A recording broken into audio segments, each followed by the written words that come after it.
The natural resources of the Bahamas play a critical role in supporting Bahamian livelihoods. For example, the fishing and tourism industry, which include fishermen, seafood exporters, hoteliers, dive operators, restaurants, and others. Collectively, they generate approximately $1.5 billion a year.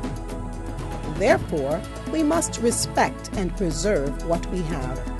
These resources belong to us. This is my livelihood. This is my livelihood. This is my livelihood. So let's all do our part to maintain our local economy and a good quality of life.